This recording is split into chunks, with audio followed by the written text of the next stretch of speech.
champion du monde, mais bien loin du niveau d'un champion du monde justement.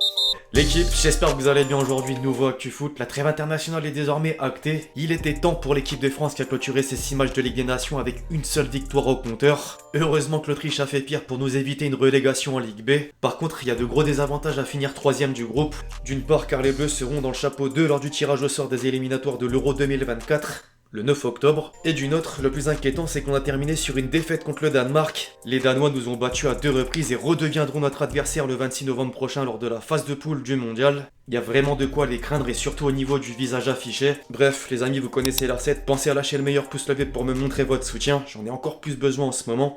Au passage, avant de basculer dans le sujet principal de la vidéo, un mot sur le sponsor du jour, à savoir NordVPN. C'est un peu pareil qu'avec Top 11 la dernière fois, j'imagine qu'à peu près tout le monde en a déjà entendu parler. C'est un VPN, comme son nom l'indique, qui sert principalement à te garantir un anonymat sur internet, te protéger, te sécuriser grâce au changement d'adresse IP. Bien sûr, en dehors de l'aspect essentiel, faire croire à notre connexion qu'elle est dans un autre pays donne plein d'avantages. Alors plusieurs youtubeurs prennent l'exemple de Netflix où vous pouvez accéder à des films ou séries non accessibles en France. Personnellement, mon utilisation principale concerne les contenus footballistiques tels que les résumés de matchs. Sur Twitter, via YouTube ou ailleurs, il est parfois impossible de visionner une vidéo postée par un diffuseur pour une question de droit. Par exemple en Angleterre avec la Premier League ou encore certainement pour la Coupe du Monde 2022 dès novembre. Or, il suffit d'un clic sur NordVPN pour changer d'IP, débloquer la restriction et voir les images. Sinon, autre gros point fort, parfois le prix d'un produit ou d'une destination de voyage varie en fonction des pays, et avec l'accès à plus de 5500 serveurs dans le monde, vous pouvez trouver le ou les meilleurs plans. A noter que vous pouvez connecter jusqu'à 6 appareils en même temps, mobile, PC, télé, tablette, etc. Bref, si vous êtes intéressé par le meilleur service de VPN, n'hésitez pas à cliquer sur le lien en description ou en commentaire épinglé afin de bénéficier de la meilleure offre du moment. On peut en revenir à nos moutons.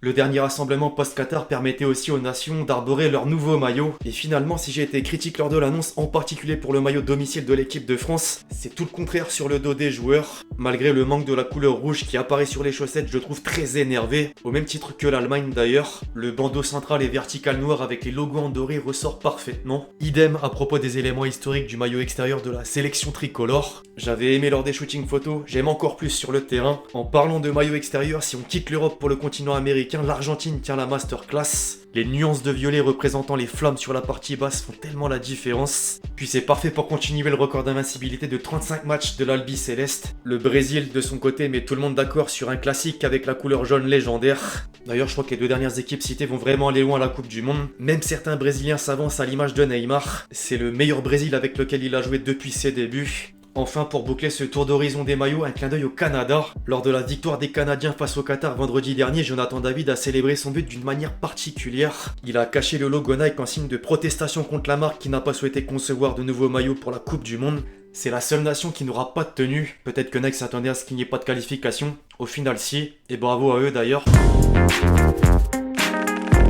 Des applaudissements justement, l'équipe de France n'en méritait pas après la défaite contre le Danemark dimanche soir. À un peu plus d'un mois du plus grand événement de l'année et malgré quelques points positifs dont le match face à l'Autriche, il y a des raisons de s'inquiéter. Après, comme le dit le dicton, être optimiste est un devoir moral. Absolument personne dit ça. Au micro des journalistes, Dédé voulait pas noircir la situation mais plutôt parler d'une piqûre de rappel. Je rappelle que le groupe français était amoindri avec de nombreux forfaits. Près de 12 joueurs régulièrement sélectionnés ont marqué par leur absence, sur blessure, et chacun d'entre eux devrait revenir à la compétition assez vite. Heureusement, il y a aussi un autre lot de consolation, quelques grandes nations sont tombées de haut. Au sein du groupe de la mort, l'Angleterre a fait bien mauvaise impression. La presse anglaise se lamentait déjà de Gareth Southgate et ses joueurs suite à leur courte défaite à San Siro. Le titre du Star en dit long, pas de victoire, pas de but, pas d'idée. Ensuite, les trois Lions affrontaient l'Allemagne en clôture de campagne. Menés 2-0 avant d'inverser la tendance en 10 minutes, ils avaient presque cassé leur mauvais rythme. Seulement, la Mannschaft a su égaliser pour sceller l'issue du match 3 partout.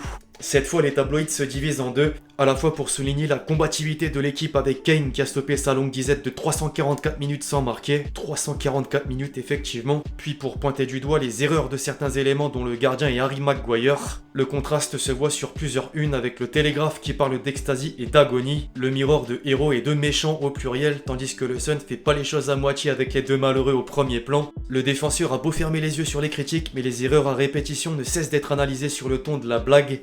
La définition de pas se fait respecter. Alors l'Angleterre retombe en Ligue B, l'Allemagne se maintient, un coup de chapeau à la Hongrie et l'Italie rejoint la Croatie pour le Final Four. La squadra Azzurra peut en partie dire merci à Raspadori, seul et unique buteur contre les Anglais, puis pour l'ouverture du score face aux Hongrois. Le début de saison à Naples apporte sûrement un truc.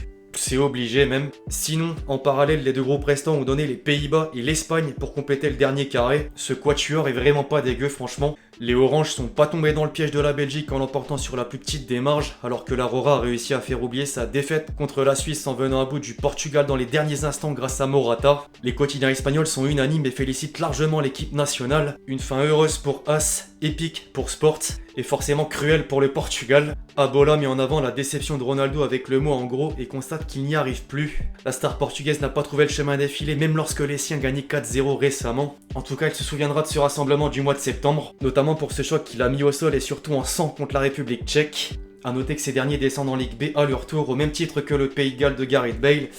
C'est dur. I don't Your understand. relationship with Kylian Mbappé. With Kylian? How would you describe it? I don't... Monsieur Neymar, one question please. Sacré média quand même, on va pas se mentir. Sportivement, en ce moment, il y a clairement de la matière pour parler de la Seleção au vu des derniers résultats. La victoire 5-1 face à la Tunisie au Parc des Princes en atteste. Pour autant, les seuls mots qui sortent de la bouche des journalistes, c'est « Qu'est-ce qu'il en est de la relation avec Mbappé au Paris Saint-Germain ?» Question qui a été posée à Neymar, sans réponse. À Thiago Silva qui a préféré ne pas parler de ça. Un autre ancien coéquipier est passé au crible, cette fois du côté de l'Argentine avec Paredes.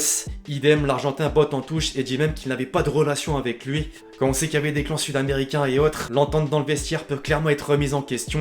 D'ailleurs, le site El Confidencial a fait savoir que le vestiaire serait agacé par Mbappé, par son comportement en particulier. Allez savoir si c'est vrai, on n'est pas au sein du vestiaire. Par contre, il y a une chose qui est vraie, c'est que l'opinion publique a un peu basculé.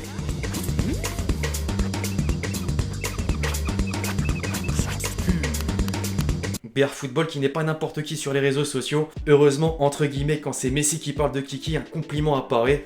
Je cite « Kylian est un joueur différent, une bête sur le terrain, très fort en 1 contre 1, très rapide, qui marque beaucoup de buts. Il est complet et il l'a prouvé pendant des années, et dans les années à venir, il sera certainement parmi les meilleurs. » C'était lors d'une interview durant laquelle il a également parlé de l'aspect personnel. Pour ma première saison à Paris, ça n'a pas été évident car je découvrais un nouveau club, un nouveau cadre de vie de famille pour la première fois dans ma carrière. Mais je suis resté confiant car je savais que cette saison je serais mieux adapté. Dites-vous que même avec ces paroles, la propagande d'un retour au Barça se poursuit. Dernièrement, Mundo Deportivo a expliqué que les Blaugrana ont lancé une étude en interne pour rapatrier Messi. Pour mener à bien ce projet, il faudra d'abord alléger la masse salariale du club, redonner confiance aux joueurs après un départ tourmenté et surtout espérer qu'il ne prolonge pas son contrat courant jusqu'en juin 2023. En vrai, il devrait se pencher sur d'autres soucis plus importants actuels, notamment au sein de l'effectif où plusieurs joueurs se sont blessés pendant la trêve. Par exemple, Araujo va être éloigné des terrains 6 à 7 semaines et Jules Koundé au moins 4. Pour terminer sur une touche de mercato, un mot sur le PSG. En ce début de semaine, la Gazzetta dello Sport rapporte que la direction parisienne a promis à Milan Skriniar qu'il reviendra à la charge en janvier.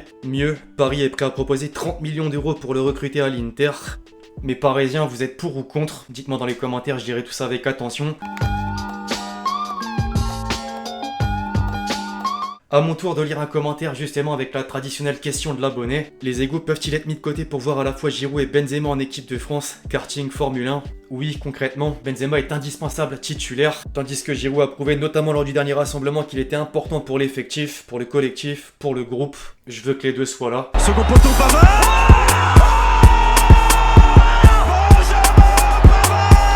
Avant de clôturer la vidéo les amis, comme toujours on se fait plaisir avec quelques buts.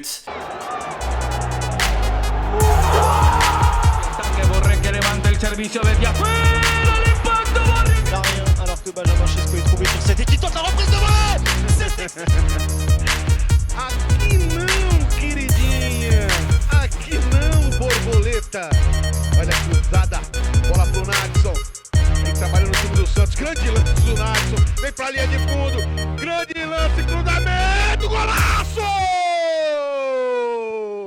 Bref, l'équipe c'est tout pour la plus faute du jour, j'espère que vous l'avez kiffé, je compte sur vous si c'est le cas pour lâcher votre meilleur pouce levé, très important. Pensez à lâcher votre commentaire et votre question pour le prochain épisode, puis d'ici là on se retrouve très vite sur la chaîne pour de nouvelles vidéos, c'était Alexis, ciao ciao.